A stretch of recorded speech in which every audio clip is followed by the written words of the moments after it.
지금 80분이 후되어 있습니다.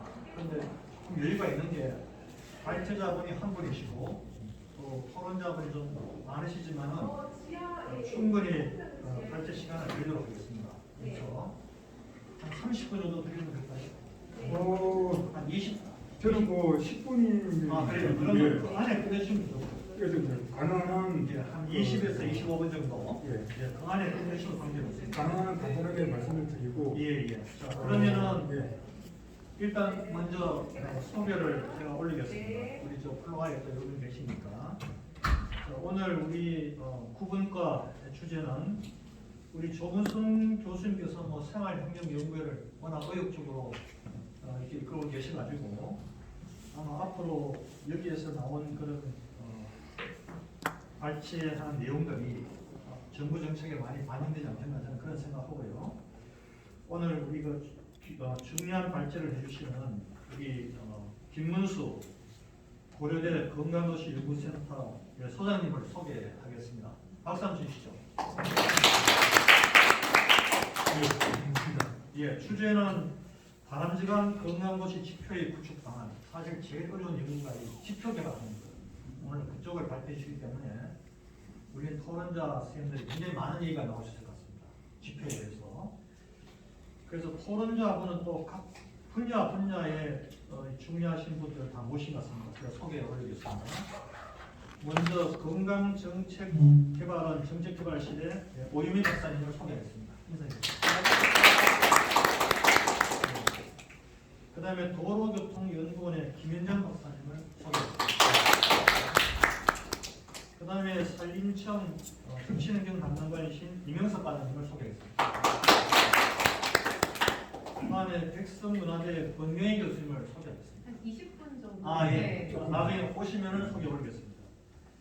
그 다음에 성결대학교의 임정민 교수님을 소개하겠습니다. 마지막으로 이 생활행정 연구의 가장 지금 중심에 계시는 우리 조무선 고려대 명예교수님을 소개해 보겠습니다. 저는 사회를 맡은 파블릭대 박광문 교수입니다. 인사 올리겠습니다. 자, 그럼 지금부터 우리 김문수 소장님의 중요한 발제를 듣도록 하겠습니다. 발제 시작해 주시죠. 감사합니다. 아주 죄송합니다만 말씀을 드리는데 좀 편하게 하기 위해서 마스크를 잠깐 좀 내려도 되겠습니까? 좀 신경이 쓰여서. 감사합니다. 우선 이 말씀을 드리기 전에 이렇게 좋은 자리를 만들어 주신 우리 위원장님과 우리 교수님 그리고 여기 신문을 담당하고 계시는 분들한테 정말 감사의 말씀을 드립니다. 오늘 제가 지금 아이템으로 잡아놓고 있는 그 건강도시 지표 작성 공시 방안에 관한 연구는 어떤 학술적인 연구라기보다는 지금까지 많은 영역에서 얘기가 있었는데 그 부분을 어떻게 앞으로 정부에서 그릇으로 담아서 이런 건강도시 구현을 위한 지표를 만들어서 이렇게 공표할 수 있는가 하는 점에서 나름대로의 어떤 원 오브 데임 아이디어를 지금 말씀드리고자 합니다. 그래서 이 영역은 모든 분야와 관련되어 있고 또 가치 판단 기준에 따라서 여러 가지 논의가 가능하기 때문에 다양한 의견이 있을 것으로 생각합니다. 그런 의견이 제시될 수 있는 그런 불씨 역할을 한다면 저는 제 목적을 달성한다고 볼 수가 있겠습니다. 그러면은 우선 이 검토 배경을 보면은 사실 여러분도 잘 아시다시피 이제 건강정진법이 여러 분들의 노력 속에서 이제 2021년도 12월달에 통과를 했는데 여기에서 그야말로 건강도시에 대한 그 근거가 신설이 되고 또 이걸 지표를 만들려고 하면 시간이 좀 준비상이 필요해서 2년간 유예를 해서 2023년 12월 22일까지 유예를 시켰습니다. 그런데 지금 남아있는 기간이 한 1년 됩니다. 그래서 제가 생각하기에는 상당히 타이트한 스케줄 속에서 준비를 해야만 되는 그런 관점에서 도와주시면 고맙겠습니다. 그 다음에 보건복지부 장관님께서 이 지표를 작성 보고를 하고 또 지자체에서 이런 부분을 이제 담기 위한 행정적 그런 부분도 준비도 해야 되고 또 정부 차원에서 이런 것을 원활하게 지원할 수 있도록 재정적인 뒷받침하는 문제 하여튼 이런 것들이 있지만 기본적인 그 건강도시를 구현하는 데 필요한 직접 당사자는 바로 지자체와 지역 주민이라고 생각합니다. 그래서 시행령 개정 시 우리 검토할 사항들은 보건복지부와 지자체가 검토할 사항이 지금 말씀드린 그런 내용이 되겠고 결국 이 건강지표 작성과 이 보고를 저는 동시라고 표현을 했는데 이런 부분을 어떻게 구체화시켜서 나갈 것인가 하는 그 정부 차원의 입장, 지자체 차원의 입장에서 안을 한번 만들어봤습니다. 그래서 기존 연구와 실태조사 이런 부분들은 본 프로젝트는 있습니다만 생략을 하겠습니다. 여러 가지 내용이 많습니다. 생략을 하고 주요 검토 과제를 보면은 시행령과 그 하위 권능의 시행규칙, 지침 이런 데서 이제 담을 그런 내용인데 우선 법에서 정하고 있는 건강도시 지표 작성과 공시 기준을 만들어야 한다고 생각합니다. 이걸 만들어서 시행령에 대강을 제시를 해야 될 그런 사항이 있고 그 다음에 지자체에서 이런 건강도시 지표를 작성하고 공시를 하는데 뭐 일적, 물적 그런 그 도중이나 그런 그 여러 가지 행정 사항이 되겠습니다. 그래서 이런 사항에 대해서 앞으로 행정 사항을 뭐 또는 그 우리 시행령을 어떻게 할 것인가 그런 부분이 되겠습니다. 우선 그 공시 건강도시 지표 관련해가지고 크게 평가, 영양가 항목이 있는데 이 부분에 대해서는 여러 가지 지금 논의가 있습니다. 많은 논의가 있는데 저는 이 부분이 대분류 항목이 되겠습니다만 이 부분은 두 가지 측면에서 꼭 들어가야 될 그 요소가 있다고 생각합니다. 그 부분이 일단은 핵심 가치를 반영해야 되고 두 번째는 비교 가능성이라는 두 가지 과제가 아주 중요하다고 생각합니다. 그 다음에 다음 페이지로 넘어가겠습니다. 그래서 이런 부분에 대해서 이제 그 분류를 하는데 뭐 세 가지 분류부터 뭐 7개 영역으로 분류할 수도 있는데 또 뭐 8개 영역으로 분류하시는 분도 계시고 뭐 여러 가지 있습니다만 저는 어쨌든 선행적인 변수와 부행적인 변수 그 다음에 이걸 관리 유지하는 그 어떤 가버넌스 측면에서 세 가지 섹터를 한번 나누어봤습니다. 그러니까 첫 번째 섹터는 결국 이제 우리가 이 건강에 영향을 미치는 환경, 즉 물리적 또는 사회적 변수 이런 부분이 관한 부분이 되고 두 번째는 메디컬 메디케어 분야가 될 것이고 그 다음에 세 번째는 가버넌스가 되겠습니다. 그래서 이런 평가 항목 부분에 대해서는 방금 말씀드린 이런 건강가치가 무엇인가에 대해서는 뭐 키워드부터 시작해서 여러 가지 또 이게 분야가 나눠질 수 있는데 저는 그 입법 취지에 부합하도록 가능한 최소한의 범위에서 이 분류를 하는 것이 바람직하다고 생각을 합니다. 그리고 이걸 통해서 장기적으로 발전시켜 나가는데 그 근거로 잡았던 것은 뭐 기존에 우리 연구도 있고 그 다음에 정부 합동 장기 정책 방향이 있습니다. HP 2030이 있고 그 다음에 뭐 또 HIF도 있고 뭐 그 다음에 이 관련 부분들이 법령상 법령으로 뒷받침할 수 있는 것이어야 실효성을 확보할 수 있기 때문에 그런 것을 균형 있게 잡는 것이 필요하다고 생각되고 그 다음에 이 항목을 설정할 때 정량적인 항목도 중요하지만 지자체의 그 환경 조성 노력, 사회적 환경 조성 노력을 뒷받침하는 그런 전선 지수가 보완이 된다 하는 생각이고 이런 관점에서 볼 때는 제가 뒤에 참조 자료가 있습니다만 평가 항목을 약 한 65개 정도로 잡아봤습니다. 그리고 이와 동시에 추가적으로 이것을 시행하다 보면 각 지자체별로 서울, 지방, 농촌, 도시 아주 균형을 유지하기 어려운 특수 상황들이 발생합니다.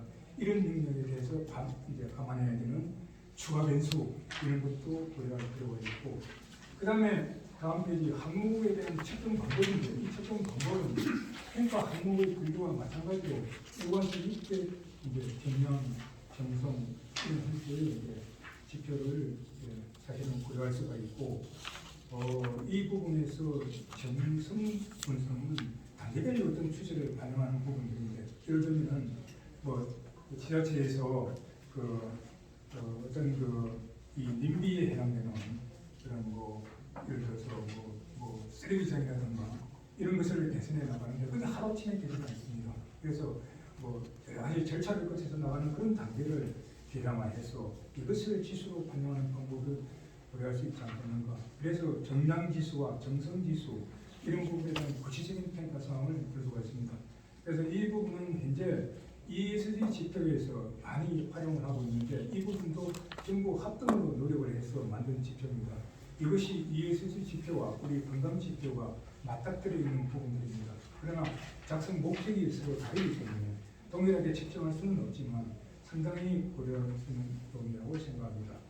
그 다음에 6페이지 평가 단위 부분인데 이 평가 단위를 어떻게 할 것인가, 시군구 단위를 할 것인가, 광역으로 할 것인가, 도로 할 것인가, 아니면은 뭐 동쪽으로 할 것인가, 서쪽으로 할 것인가 하는 부분의 문제인데 이것은 단순하지가 않습니다.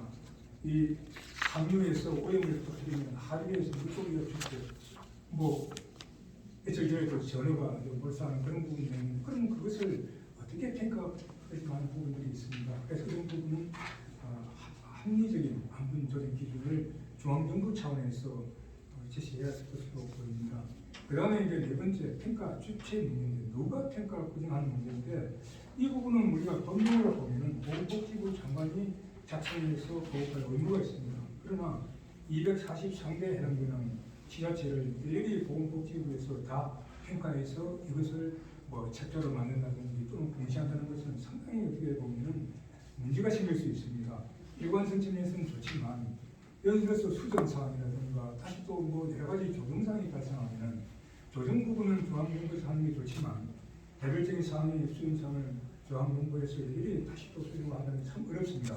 그래서 그런 부분을 감안할 때 지자체에서 작성 공시를 하되 중앙정부에서 지침을 내려서 그 지침에 따라서 운영하면 되지 않을까 하는 그런 생각을 해봤습니다.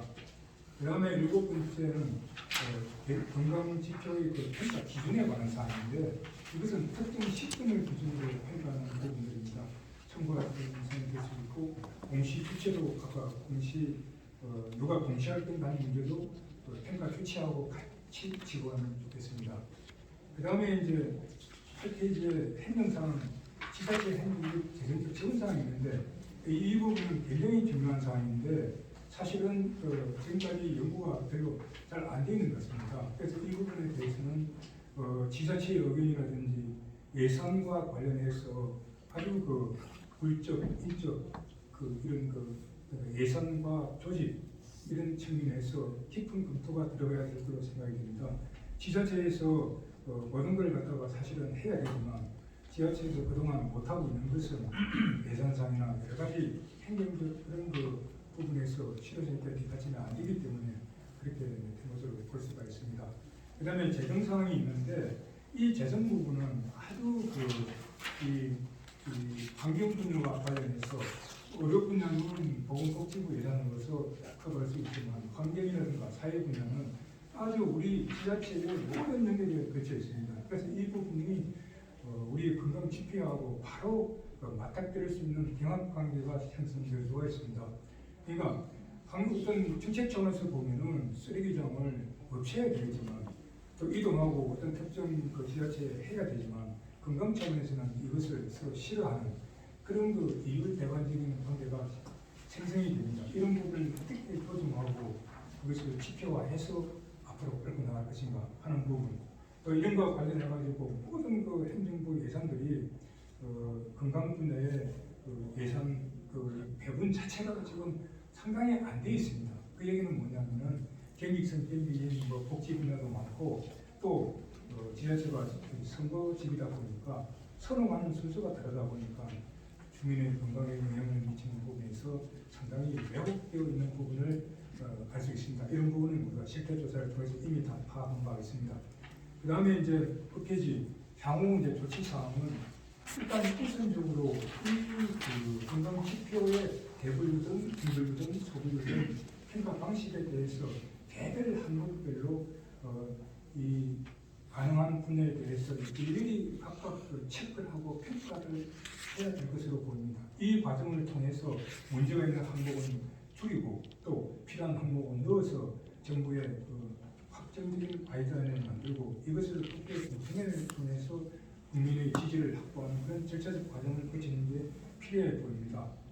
그 다음에 이제 뭐 예비 평가라든가 뭐 시행령 시행규칙 개정 상황 이러한 가이드라인이 확정이 되면은 이것을 이제 시행령 시행규칙 지침을 통해서 이제 과시화하는 과정을 이는 뭐 테크니컬한 부분이고 이런 부분들은 우리 법률 전문가들이 많기 때문에 내용만 확정되면 언제라도 가능하다고 생각됩니다.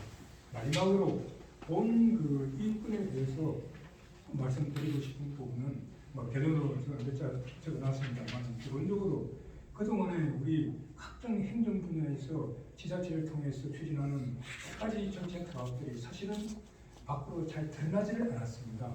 그러니까 인풋인 예산은 있는데 그 예산의 결과가 평가되어서 국민한테 공표된 일이 없습니다.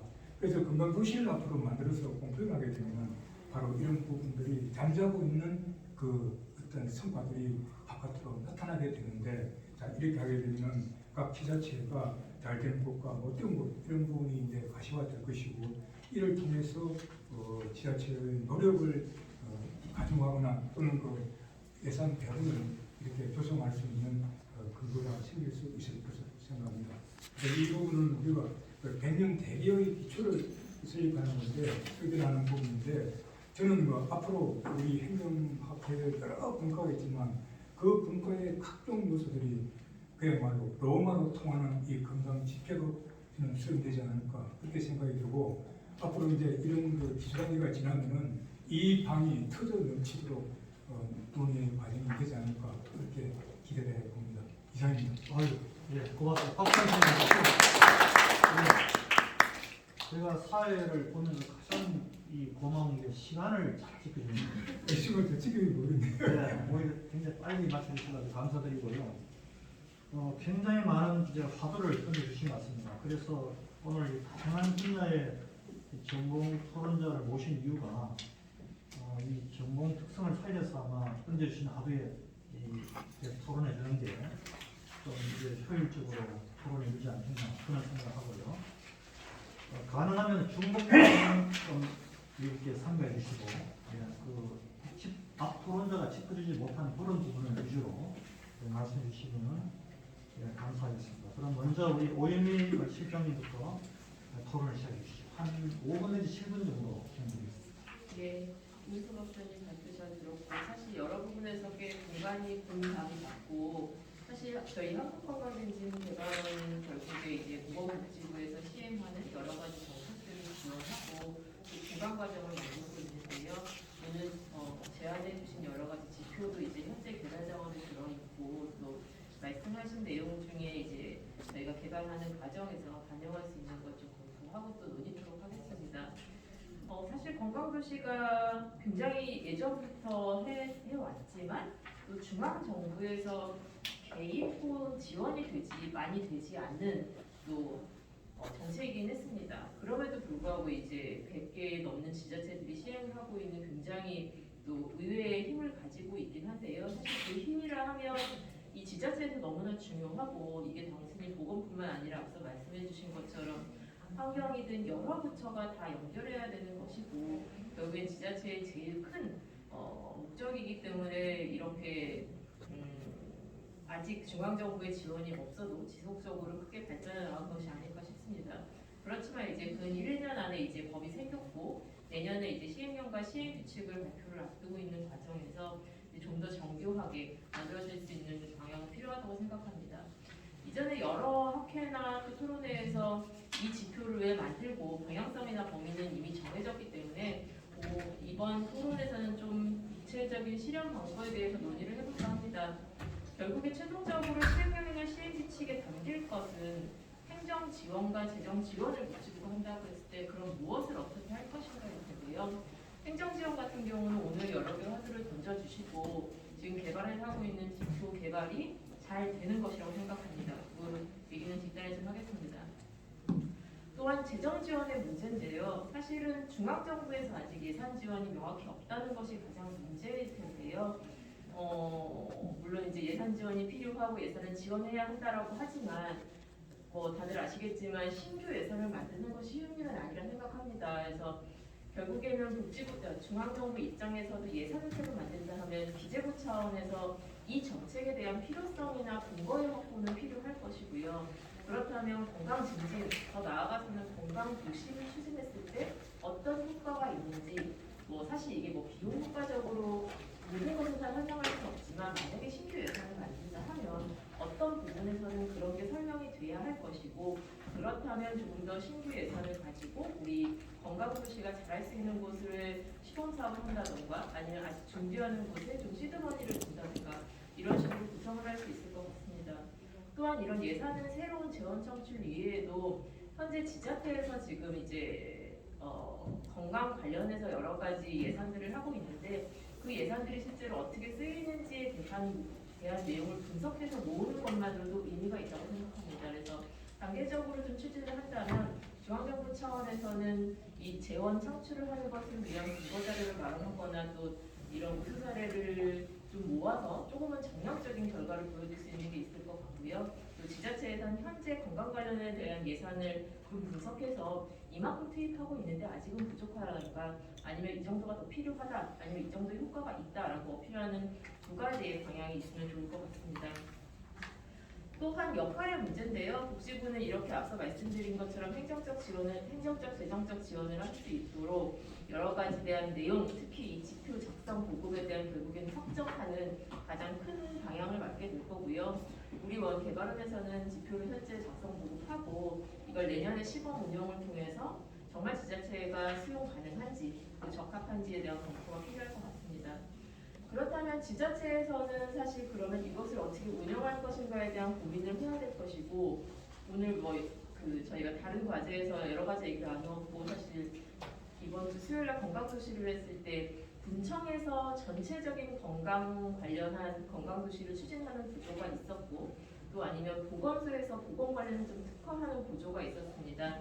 이렇게 구조들이 현재 크게 두 가지의 유형으로 묶일 수 있을 텐데 어떤 구조를 가져갈지랑 그 구조에 따른 특징에 따라서 거버넌스라든가 모니터링이라든가 이런 게 좀 다를 수 있기 때문에 그런 것들을 좀 만들어주는 게 필요할 것 같고요. 그리고 전문가들의 또 컨설팅이라든가 또 지표에 대한 계속 의견 모니터링이 있으면 좋을 것 같습니다. 그래서 이렇게 역할을 좀 구분해서 당연히 역할별로 좀 더 이 거버넌스가 이루어지면 좋겠다는 생각을 했습니다. 또한 평가의 내용인데요. 사실 이 건강도시는 평가를 해서 나래비를 세우자 하는 것은 아니고 그것은 모두 이제 아마 컨센서스가 이루어진 걸로 알고 있습니다. 다만 질 향상을 위한 관리는 필요하고요. 그렇다면 이것을 어떻게 평가를 운영할 것인가 했을 때 말씀하신 바에 저는 적극 공감하고요. 그 지자체에서 이제 운영하되 중앙정부의 기본안을 내리는 것은 동의를 하고요. 저번에 깔린 것은 지자체 성향이나 환경이 모두 틀리고 또 이 지방분권 시대에 저희가 어떤 특정 지표나 특정 내용을 강요할 수는 없습니다. 또한 이런 지방분권 시대에 역할을 주는 건 시도이기 때문에 시도에서 시군구를 관리하고 평가할 때 다만 어떻게 관리하고 어떻게 평가해야 되는지에 대한 지원사항을 저희가 아마 내용으로 만들 수 있을 것 같고 그거에 대한 관리는 필요할 것 같고요. 이 평가를 할 때도 여러 가지 지표는 이제 체크리스트가 되는 것일 거고 전체적으로 우수사례 발굴을 한다고 하면 저는 좀 제안을 드리고 싶은 것은 행안부 지자체 합동평가가 있고 모든 분야에서 이루어지고 지자체에서 굉장히 신경 쓰는 이제 지표인데요. 여기에 이제 건강도시 분야가 들어가는 것도 어떨까 싶고 다만 거기에도 정량 정성이 있는데 정량보다는 정성으로 해서 우수 사례에 포함이 된다고 하면 여러 지자체에서 좀 더 관심을 갖고 좀 우수 사례가 적극적으로 발굴되지 않을까 싶습니다. 마지막으로 하나만 더 말씀을 드리면 결국에 건강도시는 이제 여러 교수님들이 말씀해 주신 대로 헬스놀폴리시를 실현하기 위한 가장 적합한 구조이고 필요한 구조라고 생각합니다. 오늘 역할이나 평가에 대해서 얘기를 했지만 결국에 이 협력이 없으면 안 되는 부분이고 특히 협력에서 지자체 내 지자체 또 지역주민까지 얘기했는데 그와 더불어서 저희 같은 공공기관의 공공자원이 있을 것 같고요. 또 마지막으로는 저희가 잊지 말아야 될 건 민간자원 같습니다. 만약에 어떤 지역에 공장이 많거나 어떤 지역에 뭐 회사가 많거나 이거에 따라서도 굉장히 환경이 많이 달라질 텐데 그 지역 자원과 또 민간의 어떤 환경이 있는지에 대한 특성을 검토해서 이러한 부분 간의 협력 또 저희가 이 지표를 통해서 전체적으로 이 지자체 간에 너무 건강 형평성의 격차가 벌어지지 않도록 전체적으로 이 질 향상을 위한 방향으로 추진을 하면 좋겠다라는 의견과 함께 오늘 말씀해주신 여러 가지 지표의 내용들도 저희가 고민해야 될 것들 반영할 것들은 저 순차적으로 또 반영하도록 하겠습니다. 감사합니다. 예. 우리 오유미 실장님께서 전문가답게 굉장히 여러 부분에 대해서 많은 말씀을 해주신 것 같습니다. 특히 토론문 중에 와닿는 부분이 뭐냐면은 일단 이게 아까 우리 발제를 얘기했지만 이 기재부로 어떤 지원을 받으려면 그 기대 효과를 분명히 해줘야 되거든요. 그걸 투입했을 때 얼마만큼 효과가 나온다는 그걸 가져가지 못하면은 굉장히 힘들기 때문에 앞으로 100세 시대 아닙니까, 그죠? 지금 뭐 의료보건 관리공단에 지금 그 비금도 급속히 그거 가져가고 있고 사후에 어떤 국민들이 병이 났을 때 치료하는 것보다는 사전에 건강도시를 만들어서 예방적으로 가는 게 훨씬 더 효율적이거든요. 그런 부분을 좀 만드셔가지고 우리 발제하시는 분이 나중에 그 최종 의견 나올 때 오늘 토론자분들이 말씀하신 게 다 반영될 수 있도록 고려하시고 두 번 토론하고 우리 발제자분 간단한 그 대답을 듣고 리플라이 하는 걸 듣고 다시 또 두 번 토론하시고 또 리플라이 듣고 그렇게 진행해 보겠습니다. 자, 그 다음에 이제 도로교통 이것도 굉장히 지금 또 문제가 되고 있죠. 그죠? 도로교통연구원은 김현정 박사님께서 주로 이제 이 이동에 관련, 수송에 관련돼 가지고 이게 건강도시가 어떤 관계가 있는지 토론 부탁드리겠습니다. 저는 이동에 대해서 이렇게 어떤 특정한 요인보다는 그냥 저도 공기업에 있고 공공부문이 성과가 명확하지 않기 때문에 이제 지표를 만드는 게 일인데 이제 이 섹션 제목도 그렇고 해서 조금 지표 쪽으로 좀 말씀을 드리고 싶어서 저는 이제 이 부분에 제가 전문가가 아니라서 어떻게 보면 조금 시민의 입장에서 아니면 공공부문 종사자로서 말씀을 드리고 싶은데요. 예를 들어서 이게 그때 지난번 여수에서 발표하셨을 때 굉장히 많은 지표분을 이렇게 보여주셨던 것 같아요. 근데 특히 이제 측정에 있어서 예컨대 이제 환경 부분 같은 경우는 그 결과가 국민들이 받아들이는 거랑 공표되는 거랑 좀 괴리가 있을 수가 있는데 예컨대 이제 저희 회사에서 어떤 이제 환경 실적을 이제 발표를 하면은 그때 마치 국민들은 어떤 대기가 뭔가 그 고속도로 어떤 역할로 인해서 대기 오염이 줄었다거나 이런 거를 이제 기대를 하는데 사실 그걸 다 컨트롤하기 되게 어렵고 그래서 이제 환경부에서 공시하는 것도 사실은 저희 이제 청사, 이제 본사와 또 일부 기관에서 이제 발생시키는 온실가스나 이런 부분에 대해서 발표를 하거든요. 그러면 거기서 좋은 성과를 받긴 하는데 사실 시민들이 체감하는 거랑은 차이가 있을 수 있어서 이제 이런 어떤 측정의 문제 그리고 지금 단위가 시군구인데 저희가 어떤 미국 같은 그 단위가 크지 않아서 강남구나 서초구나 그 환경이 얼마나 크게 다를까 이제 그런 부분에서 어떻게 측정을 해야 되는지 좀 그런 부분에서 의문이 있고 이게 이제 지역별로 도시와 어떤 지방의 차이도 있고 지역별 따라 이 지표를 동일한 기준으로 측정하는 게 의미가 조금 없을 수도 있는데 이게 과연 지역별로 가중치나 그 항목의 차이를 주시는 건지 좀 궁금하고 이런 거를 이제 공시를 할 때 약간 도대체 이제 이 지표를 만들어서 어떤 용도로 쓸 것인가에 대해서 이게 어떤 진단의 도구가 된다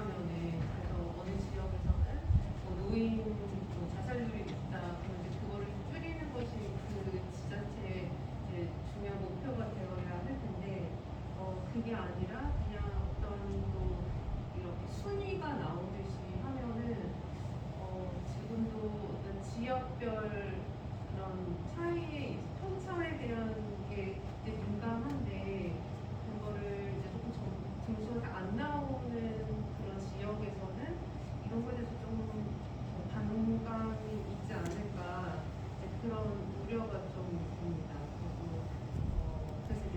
그래서 이제 약간 이제 DP 말씀을 이제 하셨는데 그것도 굉장히 이제 좋긴 한데 DP의 한계가 일회성으로 끝나는 또 그런 경우가 있고 그 DP 하나가 안 되기 위해서 드리는 그런 행정적인 노력이 되게 많아서 이거를 굉장히 정말 지속 가능하게 조금 정말 아까 말씀하신 것처럼 지표를 통해서 뭔가 관리하고 성과를 내야 되는데 어떤 거를 보고 그 성과가 이제 건강해졌다고 말할 수 있는 건지 그거에 대한 또 의문이 이제 질문이 닥치고 보통 이제 이런 어떤 새로운 공시나 이렇게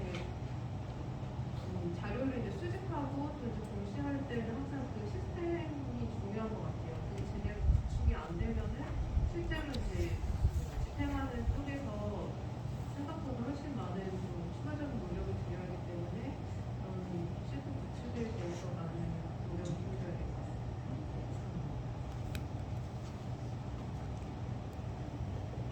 하시는입니까?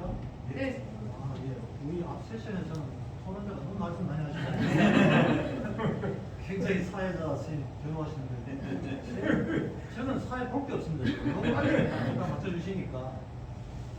예, 그러면은 이제 두 분 토론이 끝났고 이제 이 슬라이드를 뜯고 다시 진행하겠는데요. 그 사이에 굉장히 중요한 토론자 한 분 모셨습니다. 우리 백성문화대회 동경인 교수님 출발합니다. 박수 한번 주시죠. 우리 동경인 교수님은 또 문화 쪽에 대해서도 상당히 많은 말씀을 주시고 약간 좋은 말씀하신 것 같아요. 방금 앞에 토론자 얘기가 제가 지금 전문 평가, 제가 민간 연구를 맡고 있는데 우리가 지금 46개 부처를 평가해서 고민이 뭐냐. 일단 선거와 평가로 가면 안 되거든요. 관리로 가져야 되는데 평가하면서 왜 안 주는 페널티를 딱 준단 말입니다. 그러면은 그게 어떻게든 첫 평가를 종합하기 위해서 수단이 목적을 지켜버리는 그런 현상이 나타나요. 그래서 저는 항상 선거 관리를 해라. 그거 가지고 코칭을 하고 컨설팅을 하는 게 그게 목적이지. 그건 뭐 나름의 시라고 아니고 별빛 주는 하는 게 목적이 절대 아니다. 그런 측면에서 건강한 것이도 제가 볼 때는 그것이 어떤 방향을 지향해야 될 것이다. 성공을 할 수 있고 실패할 수 있는 그런 측면에서 우리 발제자 김문수 박사님께서 간단하게 좀 간단히 아주 간단하게 말씀드리겠습니다. 우선 우임 실장님 말씀은 한 100% 아주 동감이고 이 부분은 반드시 이제 이해야 되는데 그 중에서 특히 건강 관련해서 이 예산 분석이 선행되어야 되는 부분, 10대 조사 부분 이게 있는데 이게 뭐냐 하면은 우리가 그 평가 항목이 뭐 60개가 되든 100개가 되든 그 개별 평가 항목에 대해서 측정을 하고 그것이 어떤 그야말로 우리 전체 건강주의과 환경, 사회적 또는 물리적 환경의 조성에 어느 정도 도움이 되는가 하는 것을 개별적으로 평가를 해서 그 평가 결과에 따라서 지표의 대상 여부를 선정해야 되는 그런 아주 고난의 시간이 필요합니다. 지금 제가 말씀드리고 싶은 것은 그동안에 중앙부처에서 일을 하면서 많은 걸 해왔습니다만 밑바닥에 돌아가는 상태를 파악하지 않고서는 우리가 대상을 설정하기 어렵습니다. 그래서 이 부분이 선행되어야 하는 점이고 이 부분이 나오면 그야말로 기대 효과까지 나오게 되는 그런 얘기를 할 수가 있습니다. 그 다음에 우리 김현종 박사님 말씀하신 계리 문제, 아주 이 문제는 바로 앞에 거와 같은 맥락입니다. 이 평가 지표를 이렇게 분석하다 보면은 어떤 지역에서는 아무리 노력해도 빵점이 나오고 어떤 지역에서는 가만히 앉아있어도 100점이 나옵니다.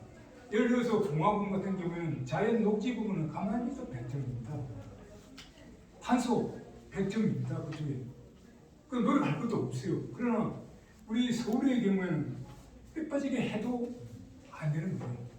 자, 그러면 이런 부분을 어떻게 조정할 것인가 하는 부분이 바로 그 지표에 대한 그 개별적인 그야말로 이 부분은 실질적으로 또는 뭐 타임시리즈 또는 크로스섹션 분석을 통해서 객관적으로 할 수 있겠지만 더 중요한 것은 지역 주민의 인식도입니다.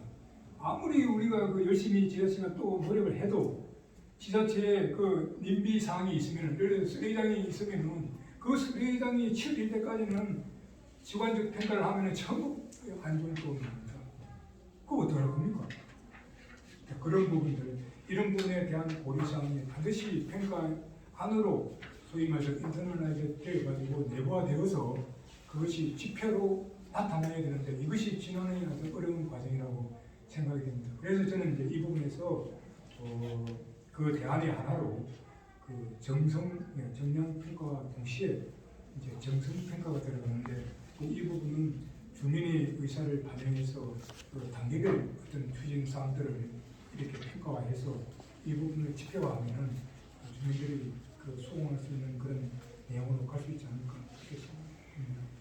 예, 고맙습니다. 참고로 예, 아주 짧지만은 굉장히 그걸 어떻게 반대할 것인지를 잘 설명을 주셨습니다. 그 다음에 이제 토론은 산림청의 이명수 관을 보시는데 사실 산림청의 건강도시를 구현하기 위해서 지금 엄청 노력하고 있는 걸 알고 있습니다. 산림치유도 하고 지금 산림복지도 지금 확충시키고 그래서 조무성 교수님이 이 산림치유도 어떻게 해결할 것이냐 하는 걸 굉장히 많은 고민을 하고 계시는 것 같아요. 그런 관점에서 우리 이명석 과장님께서 건강도시를 어떻게 하면 산림청이 또 도와줄 수 있을 것인지 토론 부탁드리겠습니다. 네, 감사합니다. 아마 다른 토론자분들은 이 건강도시에 대한 부분이 좀 많이 공유가 돼 있었을 것 같은데요. 저는 사실 그렇게 적한 시간은 길진 않습니다. 얼마 전에 우연히 우리 그 조무성 교수님의 발제를 듣고 그때서야 알게 된 국민의 한 명입니다. 그래서 오늘 드릴 말씀은 사실 제가 공무원의 입장과 국민의 입장을 좀 오가면서 말씀을 드리고 싶고요. 그리고 제가 공부를 했었던 도시를 고민을 했었던 과거의 조경가로서 그리고 지금은 평가를 담당을 하는 또 현직 공무원으로서 그리고 한때 저개발국가에서 근무를 했었던 외교관으로서의 그런 어떤 사례 중심으로 해서 말씀을 드리는 것이 보건복지부에서 지금 한참 판을 잘 만들고 있을 거기 때문에 타부처에 대한 상도가 아닐까 해서 그 정도의 관점으로 해서 제가 좀 말씀을 드리겠습니다. 먼저 지금 그 발제를 하면서 자, 이 요약본을 오늘 내용을 보면서 생각을 했었던 세 가지가 있습니다. 그 부분을 저희 김문수 박사님께서 아주 정확하게 말씀을 해주셔서 되게 감사한 것 같습니다. 첫째, 지표는 최소한의 범위로 가야 된다. 둘째, 핵심 가치가 반영이 돼야 된다. 셋째, 미래의 국민건강 가치가 반영이 돼야 된다. 사실 제가 이거를 토론을 준비를 하면서 생각을 했었던 내용이 이 세 가지였었거든요. 사실 이 부분만 유념이 된다 그런다면 아주 좋은 지표가 개발이 되지 않을까라는 생각을 해봅니다. 건강도시라는 개념을 처음 접하면서 이 내용을 몇 번을 사실 읽어봤습니다. 시민의 건강을 증진하고 도시의 물리적, 사회적 환경을 지속적으로 조성, 개선하는 도시라는 것을 몇 번을 읽어봤었을 때 결국에는 그 중심에는 도시가 건강할 것이냐 아니면은 그 속에 있는 시민이 건강해야 될 것이냐 라는 것에 대한 정의 과정에서 매우 논쟁도 있었고 매우 고민이 있었지 않은가. 그렇기 때문에 국토부의 법이 아닌 보건복지부의 법이 되지 않았을까. 그래서 우리가 이런 평가의 항목을 했었을 때는 보다 이 지표의 이 세 가지 시민의 건강 증진과 물리적, 사회적 환경의 지속성 이것이 모두 상호 중첩이 되는 요소들이 평가 항목에 들어가는 것이 어떤 최소한의 범위의 기준선을 지킬 수 있지 않을까라는 생각을 해봅니다. 저 역시 공무원이기 때문에 이런 것이 의견조회가 들어오면 산림청은 미처 놓쳤을 것 같습니다. 근데 의견조회가 들어왔었을 때 각 부처 공무원들은 이것에 자기가 담당하는 업무가 빠지면 매우 큰일 납니다.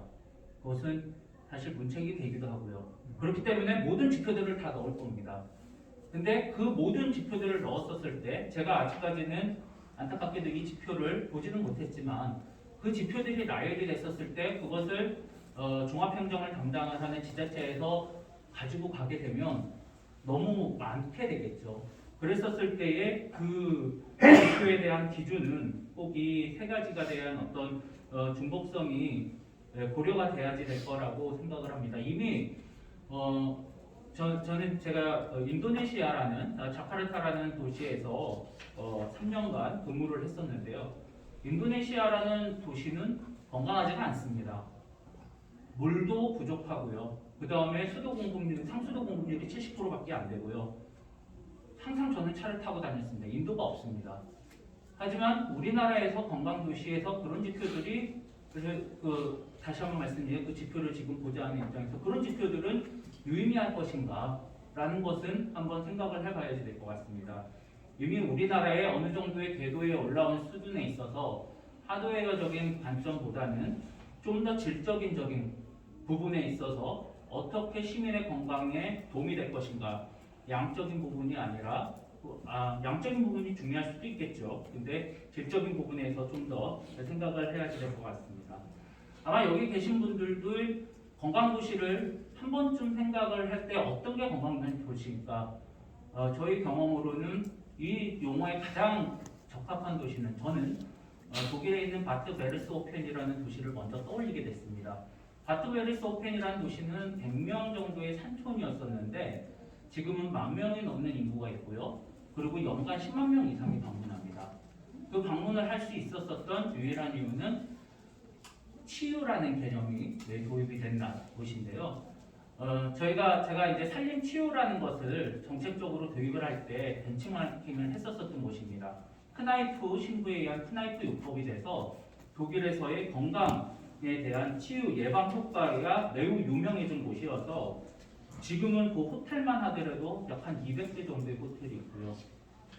실제로 그것을 문헌으로만 보다가 한 5, 6년 전에 가보니까 정말로 건강해지기 위한 사람들이 와서 건강해지기 위한 활동들을 하고 그 행위들을 하고 그러니까 그냥 그 공간에 있는 것만으로도 매우 건강하다라는 느낌이 들었었습니다.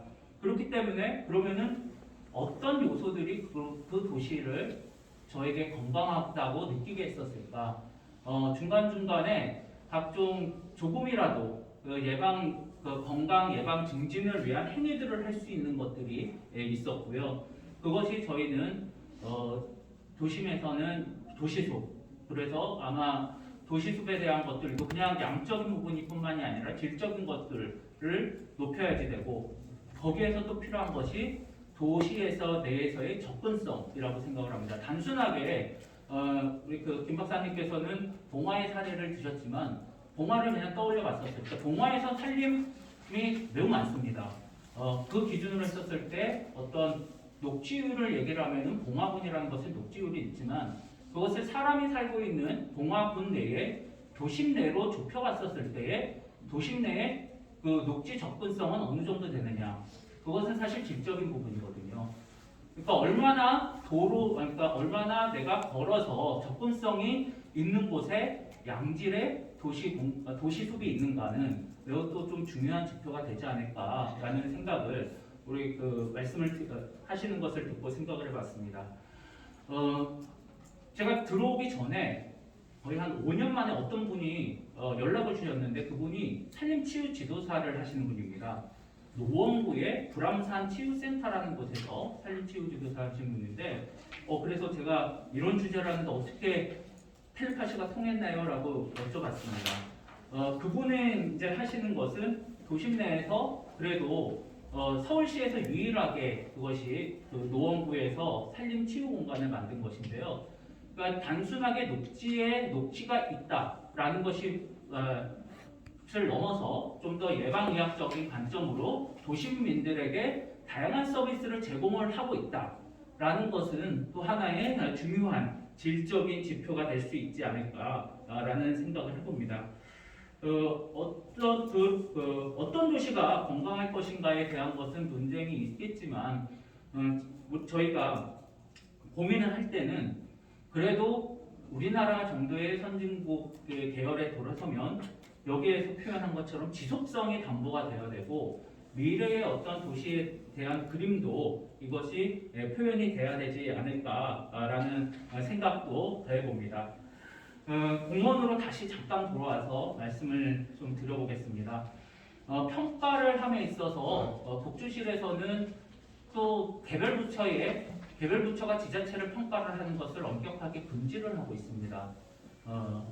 행안부에서 전체적으로 평가를 하면서 아마 그것을 지자체 평가를 토론자분께서도 말씀해 주신 그 상황이기 때문에 아마 지자체의 평가가 돼야 된다면은 그 개별 평가를 만들기는 상당히 어려울 것 같다라는 생각이 들고요. 아울러서 물론 중요한 것이 예산적인 부분일 것입니다. 지자체별로의 재정 자립도가 워낙 상이한 부분에 있어서 예산에 대한 것을 평가 지표에서 얼마나 관광도시를 위해서 예산을 투입했느냐, 투입에 대한 노력을 얘기를 하면은 아까 제가 여기 오기 전에 나경원 전 의원께서 하신 저출산 고령화 특강을 잠깐 듣고 왔는데요. 그분께서 그러시더라고요. 15년 동안 저출산 고령화에 관련된 우리나라에서 투입된 예산이 334조다. 근데 이 예산들을 들여다보면 행안부에서 CCTV를 설치한 것도 이 예산에 포함이 되어 있다. 왜냐면 CCTV를 설치를 하면 여성들이 어떤 위해 요소가 감해지기 때문에 그것이 안정적인 출산에 도움이 된다라고 해서 넣었다라는 겁니다. 저도 공무원이지만 만약에 이런 어떤 예산 투입의 노력이나 이런 것들로 단순 지표가 혹시라도 만들어진다 그런다면 그런 것들은 나중에 지자체에서 어떤 식으로 평가를 담당하는 담당자가 기록 작성을 할 것인지가 조금 예상이 되는 부분이기 때문에 좀 우리가 미래지향적으로 관광도시를 정말 큰 꿈을 생각하시고 여기 계신 분들의 경륜에 의해서 우리가 지향해야 될 바라고 생각을 한다면 기금화를 해서 별도로 예산을 분리를 하는 것이 좋은 방안이 되지 않을까 생각을 합니다. 탄소 중립에 대한 모든 중의가 모아지고 중요성이 인정이 됐기 때문에 일반 회계에서 탄소 기금이 별도로 분리가 되어서 지금 작년부터 운영이 되고 있습니다. 물론 당장은 어렵겠지만 그 지향점이 관광도시에 보다 더 특화가 되고 거기에 맞는 그런 예산들로만 구성이 될 수 있는 것들이 중앙부처에서는 만들어지고 그것에 의해서 그것이 지자체로 이렇게 잘 연계가 돼서 내려갈 수 있어야지만이 아마 그 고민을 하시는 지금 연구자분들께서 고민을 하시는 관광도시의 그런 바람직한 모습이 그려질 수 있지 않을까라는 생각을 해봅니다. 아울러서 ESG하고 연결을 해서는 지역 도시는 지역에 있는 기업들이 함께 해야지 지속성을 담보를 한다고 생각을 합니다. 그렇기 때문에 그런 부분에 있어서 어떤 그냥 단순한 대기업에 대한 어떤 참여, 대기업의 ESG의 새로운 장이 되는 것이 아니라 기왕이면 지역 기업과의 어떤 협력 체계에 대한 부분도 함께 포함이 된다 그런다면은 좀 더 좋은 방향성을 만들 수 있지 않을까라는 생각을 해봅니다. 네, 저는 여기까지 말씀을 드리겠습니다. 네, 과장님 고맙습니다. 아주 이렇게 굉장히 많은 부분을 짚어주신 것 같아요. 제가 아니라 윤 과장님은 작년에 박사학위로 취업한 걸 알고 있는데 굉장히 진짜 호기심이 아주 강합니다. 그래서 아마 설립체는 혁신 행정 담당관을 맡고 있는 게 아닌가 그런 생각을 또 가져봅니다. 굉장히 많은 얘기를 준 것 같아요. 인상이 닿는 거는 뭐냐면 독일 같은 경우에는 예방의학을 굉장히 강조하기 때문에 산림 치유를 4일세가 넘어가면은 그 산림을 방문해서 하게 되면 의료보험 혜택을 줍니다. 근데 우리나라는 병이 나고 난 다음에 치료받으면 혜택을 준다는 거예요. 그러니까 어느 게 더 효과적이냐는 거예요. 그죠? 그런 측면에서 봤을 때 굉장히 좋은 토론을 주신 것 같습니다. 갈수록 또 토론의 수준이 높아져서 마지막에 토론하시는 분이 훨씬 더 많은 부담을 느낄 것 같습니다. 우리 권경희 교수님 부탁드리겠습니다. 네, 안녕하세요. 일성문화대학교 권경희입니다. 건강도시가 상당히 포괄적인 의미를 갖고 있기 때문에 이 지표를 선정하는 게 상당히 쉽지 않은 일인 것 같은데요.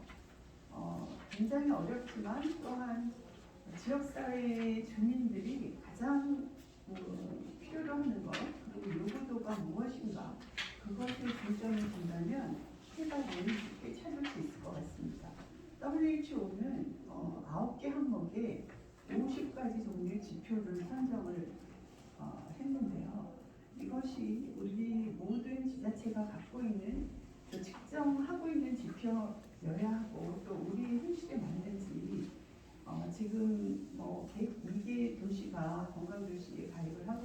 지역인데 그 102개 도시가 지금 다 지표를 선정을 해서 열심히 공간도시 사업을 하고 있습니다. 그러나 그것을 이제 장량적이든 정성적이든 주기적으로 체크하고 또 그것을 다시 반영하고 피드백하고 하는 이런 구조가 짜여져 있지 않습니다.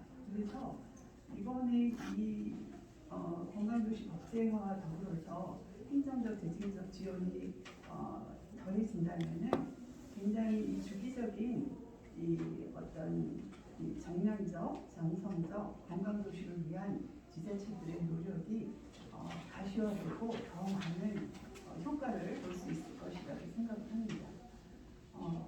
저희가 지금 현재 하고 있는 관광도시 협의회에서 대한민국 관광도시 협의회에서 하고 있는 공동 정책이 5년마다 지금 2016년부터 20년까지 활동적 생활환경 조성으로 이 사업을 했었고요. 또 2021년부터 25년까지를 우리 기후변화 대응을 공동 정책으로 해서 지금 노력을 하고 있습니다. 또한 헬스플랜 2030 해서 이것 또한 국민건강 증진 종합계획으로 이제 국가에서 지표를 정해서 열심히 노력을 하고 있는데 이 모든 것들이 다 함께 가는 지표여야 하고요. 그리고 특히 우리나라 그 대한민국 국민들이 굉장히 많이 지금 고통스러워하고 있는 이 정신적인 문제 굉장히 중요합니다. 자살률이 OECD 1위예요. 우울증도 1위고 불안지수도 1위고 그리고 지금 현재 코로나로 인해서 2, 3년 동안에 그 2배 이상 우울증과 불안감이 굉장히 증가하였습니다. 이것이 어떤 정책적인 측면에서 접근하고 또 도시 환경을 조성함으로써 사람들과의 교류와 이런 것을 통해서 충분히 극복할 수 있다는 여러 가지 그 선진국의 사례가 있기 때문에 우리가 도시를 만드는 단계에서 새로운 도시를 형성할 때 건물도 또 탄소 제로 정책을 반영한 건물을 지어야 되고 또 직주 근접이 돼야 되고 또 20분 내 걸어서 활동적인 생활 환경을 조성을 하면서 모든 연령이 만나면서 또 복지시설을 접하면서 학교 커뮤니티도 있어야 되고 이런 모든 것이 다 반영된 그런 새로운 도시를 건설해야 된다 하는 것도 이런 공간도시 아주 중요한 개념이기 때문에 이런 것도 반드시 반영이 돼야 될 것 같고요. 또 구도시에 있어서는 어떻게 하면 지역 주민들의 그동안의 그 여러 가지 그 문제점 이런 것들을 해결해 줄 수 있을 것인가 이런 측면에서 접근해서 지표를 선정하는 것도 도움이 될 것 같습니다. 이런 공공 정책들이 국민들의 주민들의 건강한 이런 선택권을 보장하는 측면에서 만들어진다면은 관광도시가 훨씬 더 효율적이고 실효적으로 발전될 수 있으리라고 생각합니다. 저는 이제 김문수 박사님의 이 관광도시 지표에 관한 연구를 보면서 저도 지표가 최소화돼야 한다는 것에는 굉장히 공감을 하고요. 그리고 이 20% 정도는 지역의 특수성을 반영을 해야 된다 하는 것에도 굉장히 공감을 하고 있습니다. 또 연차적으로 이것이 확대되어야 한다는 데도 공감을 하고요. 그래서 최소한의 지표를 어떻게 측정할 것인가 거기에 굉장히 그 여러 방면의 문제들을 다 반영한 지표를 만들기 쉽지는 않은데 그런 것들이 많이 반영이 될 수 있도록 좀 노력을 해주시기를 바랍니다. 그리고 정량 지표도 중요하지만 정성적인 이 추진 단계를 반영하고 얼마나 그 지역사회에서 노력을 했는가 이런 것들을 측정할 수 있는 이런 지표를 넣는 것, 또 평가에도 반영을 하는 것 이런 것도 또한 좋은 생각이라고 생각합니다. 네, 이상입니다. 예, 우리 또 권경희 교수님은 또 다른 관점에서 좋은 아이디어를 많이 주신 것 같은데 특히 아주 와닿는 게 뭐냐면 공급자 관점이 아니라 수요자 관점에서 봐야 된다. 그 2012년도에 그 스웨덴 유명 학자가 쓴 논문이 뭐냐면 수요자 관점이 아니라 공급자 관점에서 있을 때는 혁신 활동을 많이 하면 할수록 오히려 서비스가 떨어집니다. 그러니까 이 수요자 관점을 강조하시는데 그 부분이 좀 번거롭더라도 꼭 그걸 특성을 좀 반영을 해서 어떻게 하는 그런 좋은 말씀을 토론해 주신 것 같습니다. 우리 김문수 박사님 간단하게 부분 토론을 해주세요. 예, 이거 너무 뭐 이게 깊숙하게 짧은 시간에 깊숙하게 좋은 그 퀄리티가 높은 말씀을 해주시고 또 너무 좋은 말씀 해주셔서 제가 말씀드릴 게 별로 없습니다. 다만 이제 그 핵심적인 이명석 과장님 역시 산림분야의 전문가 많이 알 수 있는 그 환경 분야가 좋은 점, 나쁜 점 이런 것들이 있는데 대부분 뭐 좋은 점만 생각하지만 또 어떻게 보면은 구체적인 상황에 들어가게 되면은 그 지역 부락에 큰 도움이 안 되는 그 그림 같은 산림이 있을 수 있고 아주 전 좋은 지역이라 생각하고 이 분야는 특수성을 반영할 때 반드시 이제 고려해야 할 항목으로 보입니다. 그리고 이제 우리 의회 교수님 뭐 이 분야에 아주 대전문가이시니까 제가 뭐 말씀드리는 게 좀 그렇습니다만 주민 선호 부분에 대해서는 이 주민을 위해서 만드는 이 지표이기 때문에 주민한테 도움이 안 된다고 하면 이거는 의미가 없다고 생각합니다. 이상입니다. 예, 아주 짧다면서도 의미 있는 답변을 해주신 것 같습니다. 이어서 우리 임정빈 교수님 토론 부탁드리겠습니다. 예, 안녕하십니까. 그 토론을 맡은 성결대학교 행정학과 임정빈 교수입니다. 예, 앞에서 우리 토론자분들께서 이제 많이 좋은 말씀을 많이 해주셔서 가급적이면 이제 중복하지 않는 방법으로서 말씀을 드리도록 하겠습니다. 지금 이제 우리 김은석 박사님께서 이제 나름대로 그 지표 최소화라든가 뭐 지자체 노력이라든가 뭐 측정시 검증분리사를 연구한다든가 하는 측면에서는 상당히 동의를 하고요.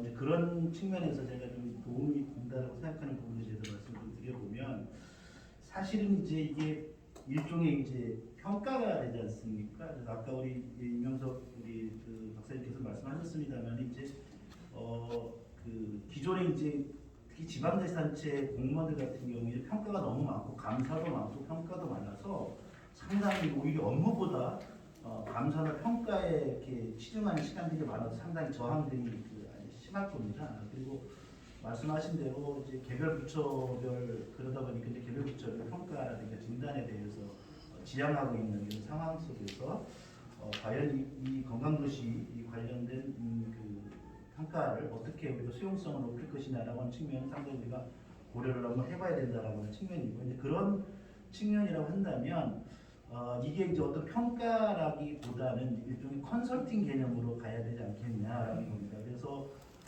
그러니까 뭐 이걸 통해서 행정 재정의 어떤 지원도 중요하지만 어떻게 하면 건강도시의 어떤 수준을 높여서 보다 지역 주민들한테 도움이 주고 지역 주민들한테 지지를 얻을 것인가라고 하는 측면에서 이것이 이제 이루어져야지. 물론 이제 행정 지원 그 동기부여라고 하는 측면에서는 행정적 지원도 되게 중요하지만 우리 컨설팅 개념으로 가는 것이 좋지 않겠고 최근에 어떤 평가의 어떤 경향도 또 그런 방향이기 때문에 이제 그런 측면에서 좀 가야 되겠다라고 하는 측면을 말씀드릴 수 있겠고요.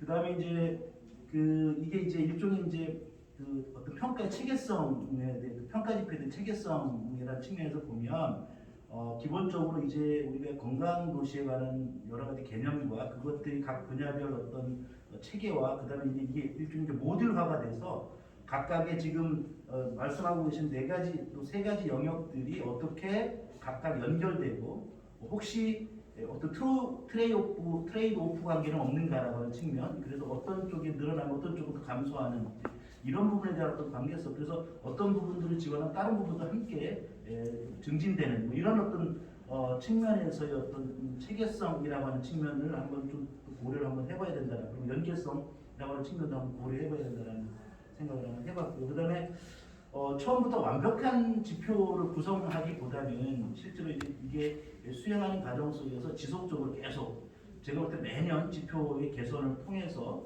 보다 점점 더 이렇게 실질적으로 건강도시로서의 어떤 발전하는 도움이 되는 그런 방향으로 가는 것이 좋겠냐라는 말씀을 드릴 수가 있겠고요.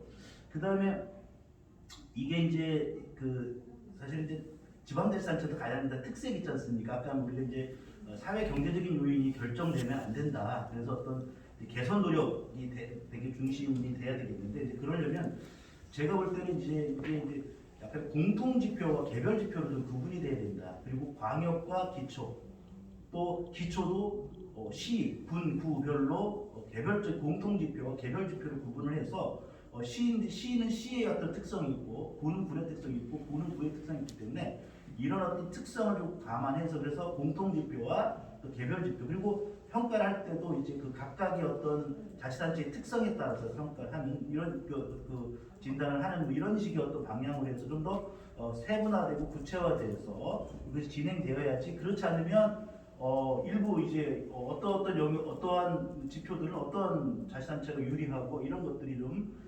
생겨서 그래서 같은 수준에서 예를 들면 시에서 어떤 수준이고 군에서 어떤 수준이고 구에서 어떤 수준이고 그리고 그 각각의 어떤 특징들이 어떤 것이냐라고 하는 측면이 되게 중요하다는 말씀을 드리겠고요. 그다음에 되게 중요한 건 이게 이제 평가가 끝나고 난 다음에 피드백이 되게 중요할 거라고 생각을 합니다. 그 일종의 아까 컨설팅 개념과 연결되는데 과연 그래서 피드백을 통해서 어떤 식으로 그 담당 또는 해당 자치단체가 어떤 개선할 수 있는 어떤 방향을 찾을 수 있도록 하는 방법들이 중요하겠고 그다음에 또 하나 이제 지표가 사실 다양한 지표들 있지만 이게 이제 어떤 일종의 평가를 위한 평가가 돼서는 안 되겠다. 그러니까 기존의 건강 도시와 관련된 업무와 연계성이 좀 높아서 이게 기존의 업무를 수행하면서도 충분히 어느 정도 조금만 더 힘을 들여서 하면 되는데 이게 만약에 평가를 위한 평가가 되다 보면 업무 외에 또 이걸 하게 되면 여러 가지 비용이라든가 시간이라든지 측면에서 상당히 문제가 있다. 그러니까 예를 들면 최근에 제가 보면 이제 아동 친화 도시 그다음에 뭐 여성 친화 도시 같은 걸 하는데 어떤 자치단체는 그 인증을 받고 어떤 자치단체는 인증을 받지 않더라고요. 그래서 인증을 받지 않는 자치단체한테 물어봤더니 시간과 비용이 너무 많이 들어서 그걸 인증받는 어떤 그런 이익보다 오히려 그 어떤 행정력이라든지 또는 재원이라든지 이런 부분들이 오히려 더 손해여서 하지 않는다라고 하는 이런 어떤 그 의견을 제가 들은 적이 있거든요. 그래서 그런 관점에서 우리가 좀 고려를 해보고 해야 될 게 나옵니다. 마지막으로 말씀드리면 이런 어떤 이제 뭐 지표도 되게 중요한데 이제 일종의 수범 사례를 좀 다시 평가하는 게 좋지 않겠냐. 그래서 각각의 자치단체 그 자치단체들이 대표적으로 하는 한두 개의 어떤 수범 사례를 제시하게 해서 그것이 이제 그것에 따라서 이제 그걸 평가하고 그것이 이제 좋은 어떤 수범 사례는 전체 지방자치단체에 이렇게 전파할 수 있고 공유할 수 있는 이런 방향의 어떤 지표를 넣어서 하면 오히려 더 좀 더 체계성 있지 않겠나 이런 생각을 해보는데 이상. 예, 이 교수님 고맙습니다. 제가 사실 그 환경연구원 국제기관장을 할 때 느낀 게 제가 평소에 대학 교수할 때는 잘 못 느꼈는데 국제기관장을 해보니까 이 대학 교수님들 말씀이 굉장히 중요하더라고요. 그래서 오늘 또 엄청나게 중요한 말씀을 하셨는데 특히 임 교수님 코멘트에서 아주 와닿는 부분이 뭐냐면 실제 우리나라가 평가 공화국이라는 오명을 쓰거든요. 평가 너무 많아요. 특히 개별 부처가 하는 평가들을 지금 활동평가로 공항부에서 다 묶고 있는데 이게 지금 너무나 많다 보니까 부처의 수용성 문제가 이게죠. 이걸 어떻게 극복해야 될 것이냐 그런 부분에서 연결을 생각해 보면은 지금 대통령 직속으로 한 위원회가 있거든요. 균형발전위원회, 뭐 사회통합위원회 많이 있는데 결국 국민들 관심은 건강도시에 살고 싶을 거란 말이에요. 이걸 좀 묶어가지고 건강도시위원회를 대통령 직속으로 두고 그 밑에 정말 명실상부하게 사무국을 두고 그렇게 해야 이게 지속 가능한 발전을 하지. 그렇지 않고 또 하나의 그냥 무슨 위원회다 이래버리면은 제가 볼 때는 그러니까 지속 가능성이 흘러갈 것인가 하는 그런 말씀을 좀 드리고 이제 우리 조무성 교수님께서는 앞에 토론을 전부 다 이제 랩핑업 해가지고 다 묶어서 종합 토론을 한번 해주시죠. 아니 우리 발제를 이렇게 잘 해주시고 이제 토론을 우리 고용민 실장님 또 부과장님 김경 교수님 그리고 김민중 교수님 또 우리 민중민 교수님 이렇게 이제 다 해서 그걸 이제 제가 들으면서 이런 의견들이 잘 종합이 되면은 우리나라가 건강도시를 가는 데 많이 도움이 되겠다. 그런 생각을 하고 대한 저는 그런 생각이 좀 들었습니다. 그러니까 그 우리나라의 17개 부처의 그런 모든 그 부처하고 금강도시가 이제 관련이 돼 있기 때문에 금강도시라고 하는 것이 이제 공무원들이나 주민들이 뭔지에 대한 그런 개념을 우리가 잘 이렇게 알려주고 공부하고 지난 금강정리 개발에 대해서 사진전을 했답니다. 금강도시 이제 어떤 내용인지는 아직 제가 보지는 못했지만 그래서 아까 임영석 우리 과장님도 말씀했지만 금강도시라는 것은 지역사회 구성원들의 건강을 증진하고 물리적 사회적 환경을 조성한다. 그럼 거기에 이제 가치가 뭐냐면은 하나의 인간으로의 인격적인 가치하고 그다음에 사회와 환경의 가치가 있는 거죠. 결국 인격적인 가치에는 마음 건강이라고 하는 거, 또 인격체는 몸 건강이라는 거, 사회 건강, 환경 건강이라는 거.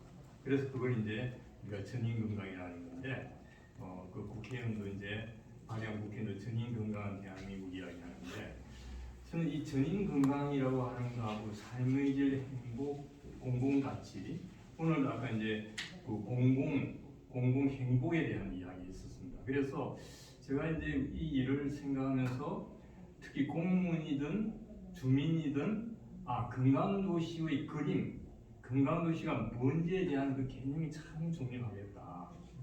그걸 한마디로 아까 이제 전인 건강을 표현했는데 그 가치를 만약에 갖고 있다고 하면은 그럼 우리 행복이 뭘까? 행복이라는 것은 내가 마음이 건강하다. 그런데 마음은 건강하면 되나? 몸이 아프면은 몸은 건강하더라도 누가 나한테 스트레스 주게 되면은 그거는 행복하지 않지. 그럼 누가 관계도 좋다 할지라도 미세먼지와는 행복하지 않고 마음, 사회, 환경 그런 다 함께 어우러져야 되고 또 그러기 위해서는 우리가 삶의 의미도 이제 찾고 그러한 그 가치를 이제 공유를 해야 되는 것이 저는 제일 뿌리라고 생각이 들었습니다. 이야기 들으면서 그런데 이제 우리 건강증진개발에서 그 지금 지표 방향이 모든 정책의 건강 개념을 반영한다고 합니다. 저는 우리 그 행정부처라든지 주민들하고 특히 행정부처 공무원들하고 저는 공유를 했으면 좋을 것 같아요.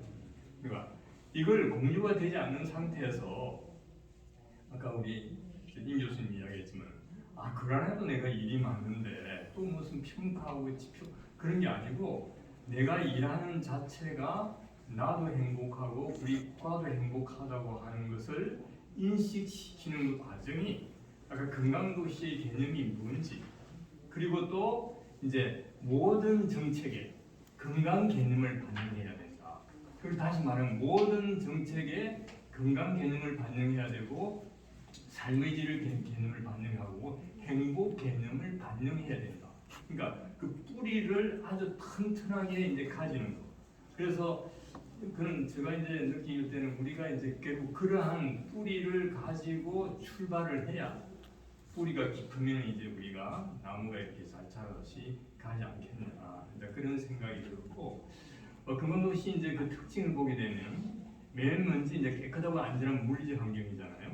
그러면 깨끗하고 안전한 물리적 환경이 가치라고 하는 것이 이제 우리가 뭐 몸 건강 그다음에 이제 뭐 사회 건강 다 가치가 관계이기 때문에 그러면은 이 건강도시의 그 특징들 11가지 특징들에 대해서 그걸 잘 이렇게 정책하는 사람들 또 이제 시민들이 이해를 할 수 있어야 되는 게 좀 중요하다고 생각합니다. 깨끗하고 안전한 물리적 환경 그런 도시 우리가 만들구나. 깨끗한 도시 안전한 도시 그 다음에 이제 집도 잘 지어진 집 그게 이제 맨 첫 번째 특징이에요.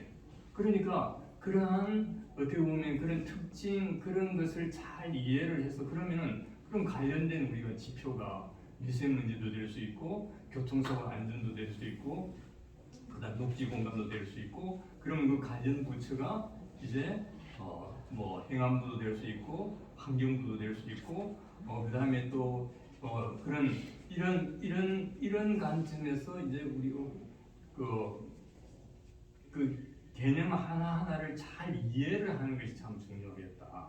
그래야 이제 이게 협치도 되고 그게 되지 않겠느냐.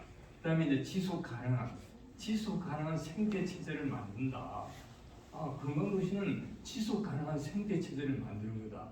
그러면 지속 가능한 생태 체제로 하시 물이라든지 공기라든지 나무, 숲 다 연결돼 있잖아요. 그러니까 그 개념 하나 하나가 그다음에 이제 건강도시는 상부상조할 수 있는 강한 공동체를 만든다. 그러니까 상부상조 요즘 지금 그 아파트에 층간소음 같은 게 있잖아요. 항상 방송합니다.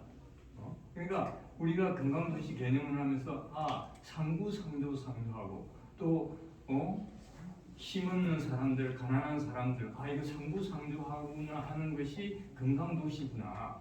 그런 개념이 필요하고 그다음에 건강도시라고 하는 것이 시민이 가만히 있는 게 아니라 시민이 참여해서 어떻게 하면은 이 건강 정책을 제대로 수행할 건가에 대해서 끊임없이 이야기하고 대화를 해야 돼요. 또 건강도시 이제 5번째 특징 보면 기본 욕구를 충족하고 일자리를 충족하는 거구나. 건강도시는 기본 욕구를 충족하고 일자리를 충족하고 물 그런 것도 잘 그걸 되구나. 그래서 건강도시 개념 그럼 이거 관련된 과가 뭐고 또 지방부처가 뭐고. 그래서 그런 개념하고 그다음에 지역사회 자원을 잘 확장하고 그다음에 연결하고 그런 것이 이제 포함되어 있고 그다음에 7번째가 지역경제 혁신이란 말이에요. 그러니까 지역경제 혁신이라고 하는 것이 11가지 특징이 하나가 되는 거죠. 그리고 8가지는 뭐냐면은 8번째 건강도시 특징이라는 것이 결국은 지역사회의 어떤 역사, 문화, 생물학적 육산을 이어가고 사람들을 연결하는 거다. 그래서 문화도시니 이런 것이 다 연결되는 것이 그러한 어떻게 보면 건강도시라는 것은 우리 고장의 역사적 유산을 잘 보존하는구나. 그 다음에 아까 이제 우리 농부 이야기했는데 농부 그 산을 잘해서 희귀품을 만드는 거구나. 그래 그런 개념을 가지고 그 다음에 이제 경제 개발이라고 하는 거하고 그 다음에 이제 그 지역 사회의 그러한 어떤 환경이나 문화하고 충돌돼서 하는 이거구나. 그래서 9번째 특징이 이제 상호 조화를 해야 되고 10번째 특징이 뭐냐면 질병 관리 시스템이라든지 공중 보건을 하고 그 다음에 마지막에 이제 우리가 원하는 상태, 다시 말하면 건강 상태, 삶의 질 높은 상태하고 질병 사이의 간격을 가득 줄이자. 그래서 그러니까 우리가 이제 고도의 건강 상태를 유지하고 최소의 우리가 질병 상태를 유지하자. 그러니까 건강도시가 어떤 개념인가? 건강도시는 이러한 그림이구나. 행복이 뭐지? 몸, 마음, 사회, 환경 그런 도시를 우리가 만들고 또 그런 도시가 아까 그런 11가지 특징이 갖고 있고 그런 특징을 우리가 구체화하기 위해서 지표가 갖고 있는데 그러면은 우리가 이제 이 큰 그림, 지표만 보지 말고 큰 그림 속에서 이제 구체화해 나가면서 그러면은 그 지표를 가지고 그럼 우리가 진단을 한다.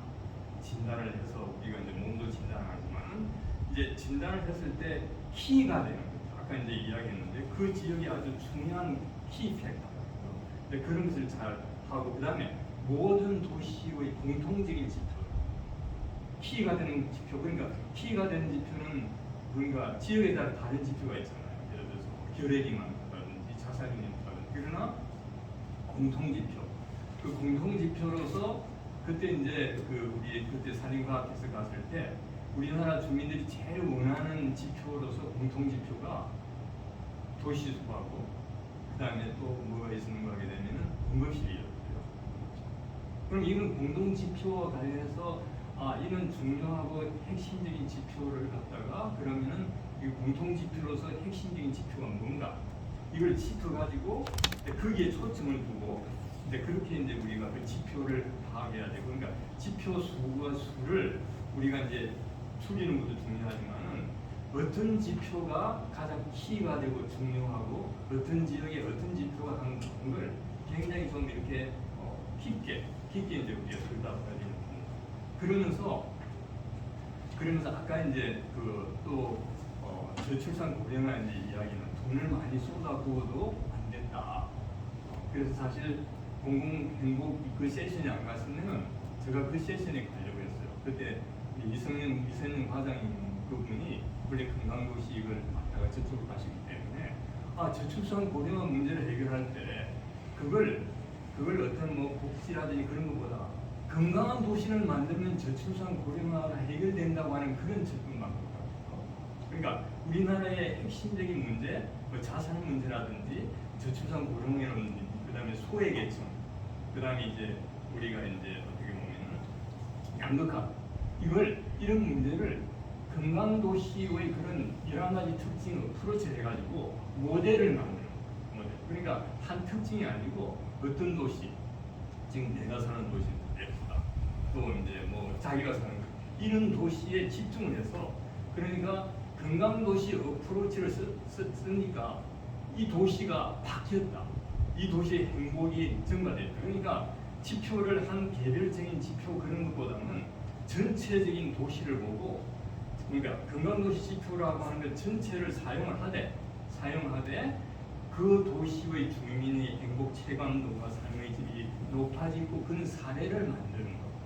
저는 그것이 굉장히 설득력이 있다고 생각해요. 그러니까 지난번 우리가 이제 홍성 이제 그 군수님이 이제 발제를 해서 홍성 네트에서 이것이 좋은 도시를 만들고 그러기 위해서는 이제 거기는 어떻게 하느냐면은 보건소뿐만 아니라 모든 부서에 건강 개념을 넣어서 그렇게 생각하는 거죠.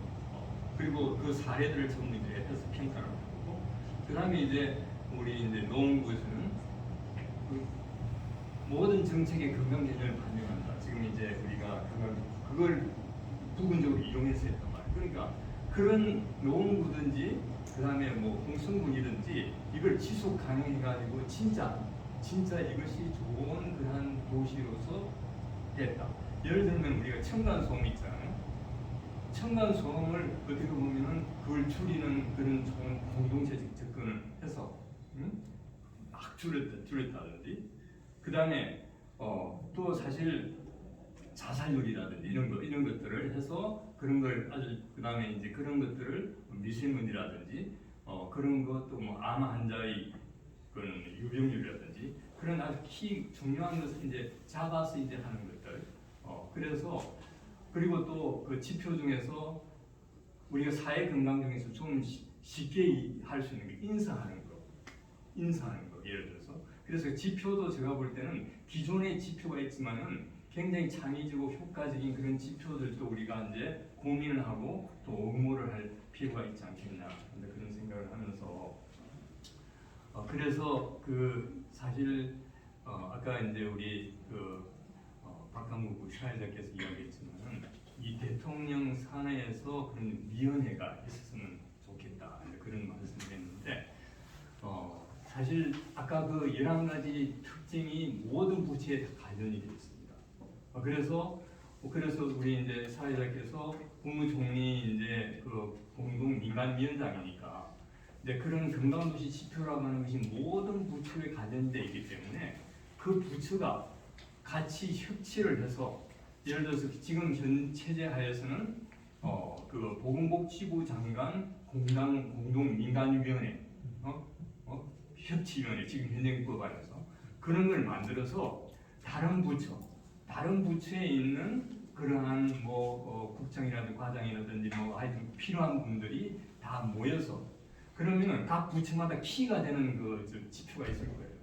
그러면은 그 지표를 우리 보건복지부 건강도시 팀에서 당신 지표가 잘 되도록 할 거니까 그럼 당신도 어떻게 보면은 어차피 자치단체 연결되니까 재정적 지원도 하고 그렇게 하게 되면은 오히려 그런 협치를 통해서 예산 부분도 좀 이렇게 좀 절감이 되고 좋지 않겠느냐. 그리고 부처 협치라고 하는 걸 통해서 또 그 자치단체 협치도 일어날 수 있지 않겠느냐. 그래서 민간 협력 같은 것도 보다 잘 일어날 수 있지 않겠느냐. 그래서 그런 부분들을 이제 아까 지표를 우리가 이제 만들었는데 미세먼지라든지 녹지 공간 같은 걸 지표를 만들어서 그 지표가 실질적으로 각 자치단체에서 녹지 공간의 형평성도 줄이고 미세먼지도 그렇게 개선될 수 있게끔 그렇게 부처에서 협치를 할 수 있게끔 그런 위원회라든지 제도적 장치가 돼야 되고 보건복지부 현행 차원에서는 아까 이제 장관하고 민간 공동위원장을 하면서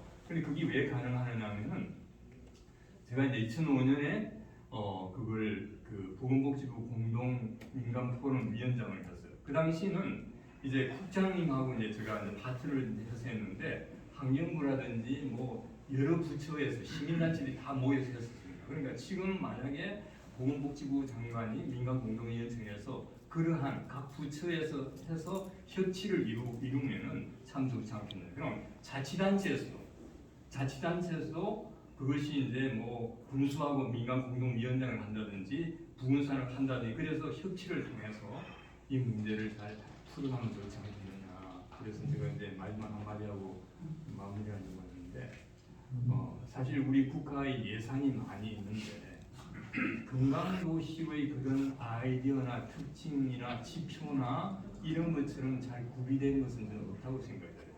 그리고 우리나라의 그 국가 지표가 있는데 그 국가 발전 지표, 삶의 지표하고 금강도시 전복이 되기 때문에 아마 이런 부분과 관련해 가지고 우리 이제 특히 공동민간위원장이 국무총리가 전체를 보는 거니까 우리 박광 교수님께서 이 금강도시 지표하고 국가 발전 지표하고 삶의 지표를 잘 연결해서 이런 부분들도 잘 협력해 주시고 특히 이제 우리 오영애 실장, 양현희 팀장이 굉장히 애를 많이 씁니다. 그래서 그런 부분도 많이 지원해 주시면 고맙겠습니다. 예. 우리 저 교수님께서 했는데 사실 제가 아까 전에 시간이 많이 남지 않을 거라고 생각했습니다. 이제 플로하에서 얘기를 안 들을 수도 없고 이제 딱 한 분만 약 한 1분 정도 얘기하겠는데 아주 짧게 한 1분 정도만 시간. 예, 말씀 잘 들었습니다. 소개 좀. 예, 저는 차의과학대학교에서 가르치는 백정섭이라고 합니다.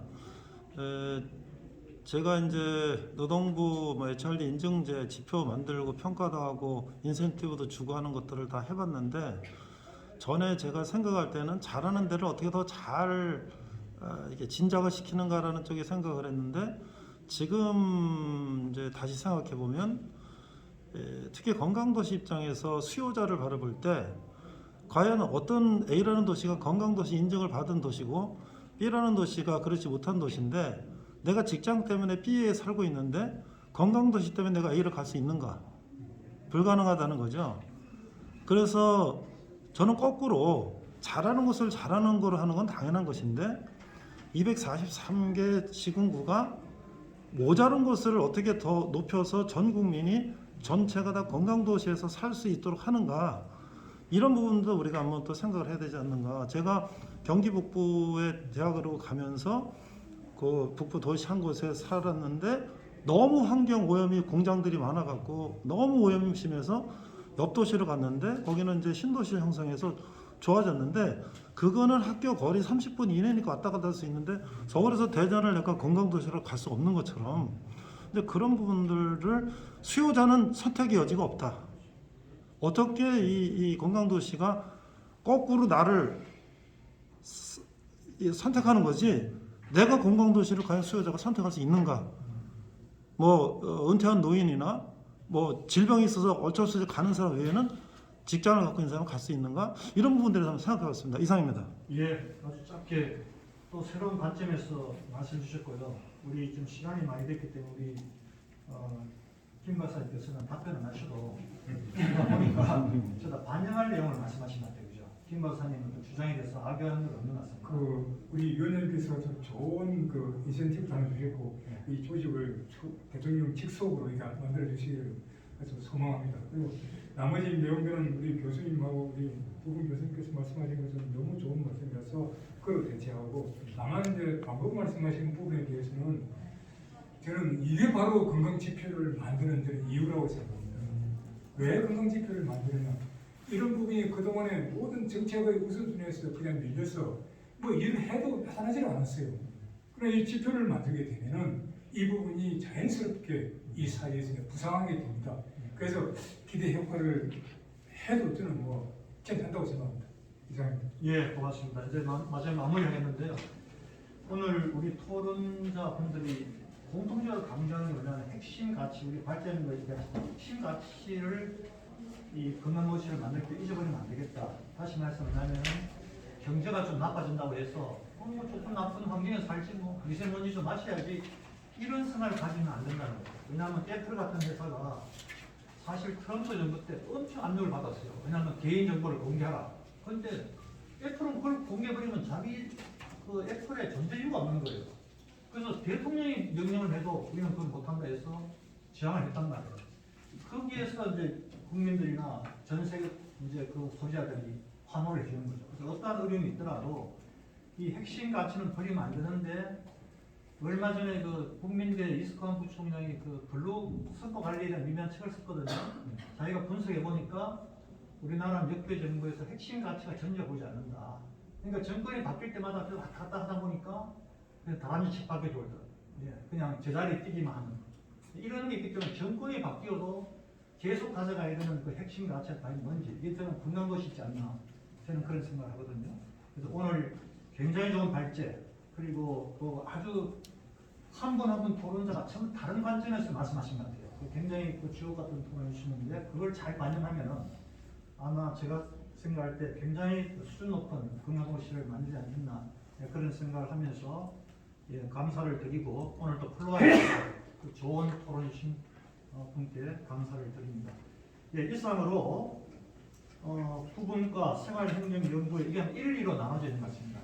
1편은 건강도시 시행령의 방향과 특치에 대한 토론, 발제와 토론을 모두 마치도록 하겠습니다.